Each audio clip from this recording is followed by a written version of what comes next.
I love being the little spoon. Aww, and I love it when you're my little spoon. I'm so happy you chose me over Chloe.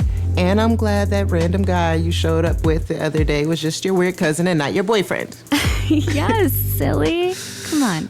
You know you're the only one for me. Is it okay if we kiss again? Yes, of course. Turn around and kiss me. Wait, John? I said turn around and kiss me, baby. It's prom night. Come on, Deja. You promised tonight we'd finally seal the deal. But where's Gina? Who's Gina? Yeah, it was mostly like, we can make a podcast. Let's just make a podcast. And we did. And there you go. That's Tampon Rock. Thanks for having us. No, but then, okay, but hold on. But then, okay, so then you got that conquered. That was pretty easy. But someone's like, hey, we need a name. It's like, yes, we do. We need something cool. We need something quirky. Now, how does that go around? That was Sarah. Sarah, you take that. Yep. It's you, Sarah.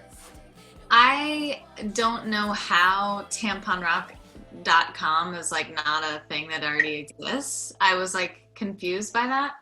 And I just thought like, what a badass title for a series. And it feels so like our energy, our collective energy. Yeah.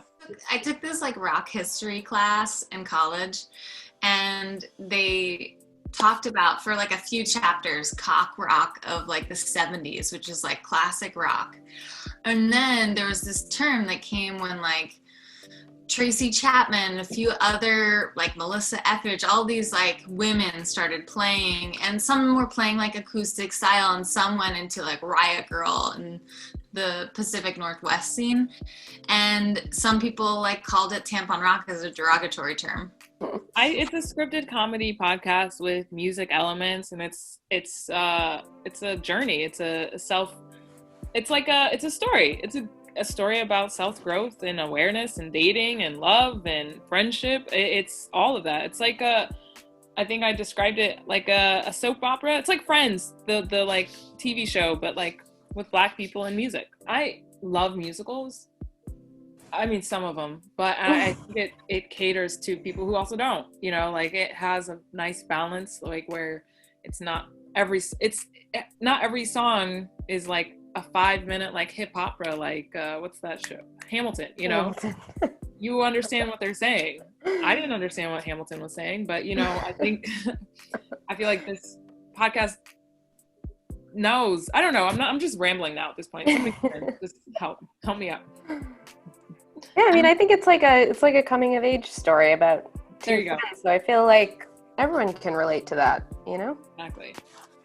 Yeah. I think that we tried to just be as brutally honest as we are in our humor as we could be. And I think that, you know, that includes like making fun of ourselves and also like calling out things that we have a perspective on, like global warming in the midst of a romantic scripted podcast, you know? I feel like with creative content like this, being a Black queer person, a lot of stories, you know, like Moonlight or a lot of our stories are told in trauma.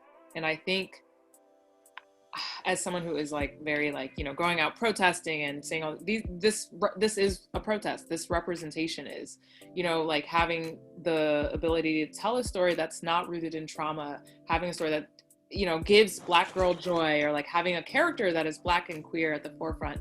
I think that is its protest in a sense, because that is not seen in the media, you know, that you don't, what's like, how many Black queer lesbians do you know? I know 3. Like, you know, that's not true, but you know, like I think that, like, yeah, I think that representation is important, and us talking about it and having the story is gives that representation. Yeah. Mm-hmm. There's like a transition where Chloe, our like blonde white character, goes to a police station, and the first thing that came to mind was like what it's like for, you know, our one character to go as a white woman versus our other character who might have gone, even though she didn't, as a Black woman.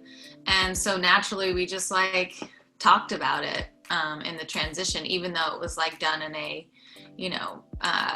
kind of comedic way. How many true to life stories made the podcast? Like, oh guys, we got to talk about this. What happened to me today on the way to here? All of them. A lot. A lot.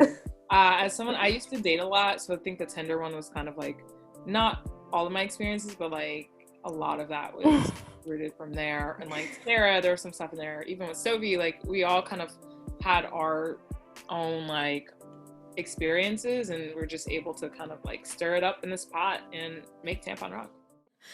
So, Deja, who's John? John? Yeah, the one you were screaming about this morning? Oh, that John. How much did you hear of that dream? Oh, not too much. Just, the murder part. Oh, cool. Oh, yeah, John from high school. I've never told you about him? No, I don't recall receiving that information. No, definitely not. He was just the first person I ever slept with. Wait, sorry, what? What did you say? You were like mumbling? Oh, he was the first person I ever had sex with. No big deal. Oh, wait, what? Chill. It's not a big deal. Oh, wait. Okay, wait. So you are telling me that you are not a gold star lesbian? Here you go. How did I not know that? God, I feel so lied to. Wait, okay. Let me get this straight. Mm-hmm. The sex was so bad that you dreamt about murdering him 5 years later? Dreams work in mysterious ways. I mean, it's a show about two friends, and they're just figuring their lives out, their friendship and their dating lives, and it's really funny. So nobody needs to be put off by the title. It's great. Mm-hmm. The put off should put you on. Yeah. That's me, but everyone doesn't do the same. As soon as I saw it, I'm like, I gotta see it. I didn't even get to read halfway through. It's like I'm in on the name alone. It's great. We want the reaction. It's good.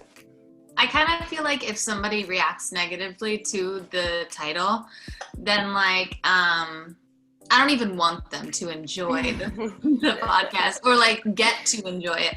I mean, I know that's kind of like cold-hearted. Maybe that's not the spirit of giving that I should feel, but I just I feel like maybe it's not for everyone then. Yeah, that's okay. And that's okay. Yeah. A lot of the subject matter and the content is timely. Could Tampon Rock survive 5 years ago? And what would you guys, what would that show be before all this mess happened? 5 years ago. I don't think myself 5 years ago could have survived Tampon Rock. More so than like society. Because I wouldn't have been like secure enough in myself to be like, I can make this content and it doesn't have to define me or be, put me in a box. Mm-hmm. So what do you think? Same.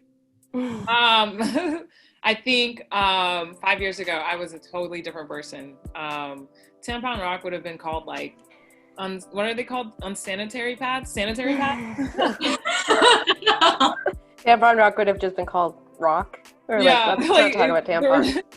It would not have been what it is now, for sure. And I think me coming into my own was a big journey of like what Tampon Rock was about too. Like who I am in Tampon Rock was who I used to be. Mm-hmm. Vice versa. Yeah. We would have been too close to almost like the age of the characters, I think. Like, yeah. I feel like I wouldn't have had the same perspective on my like early 20s self and my like mid to late 20s, So I think it needed that time to be able to be like, oh, that's what I was like, and make fun of it as opposed to take it too seriously, All right. You can find it anywhere you listen to podcasts. That's Talking Apple Podcasts. That's Spotify. That's, iHeart Radio, who's one of our partners on this. And you can follow us on Instagram and Twitter and TikTok.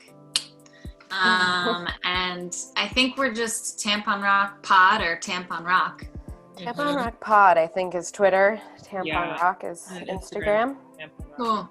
Yeah, and it comes out December 3rd on everywhere. Thursday. Woohoo!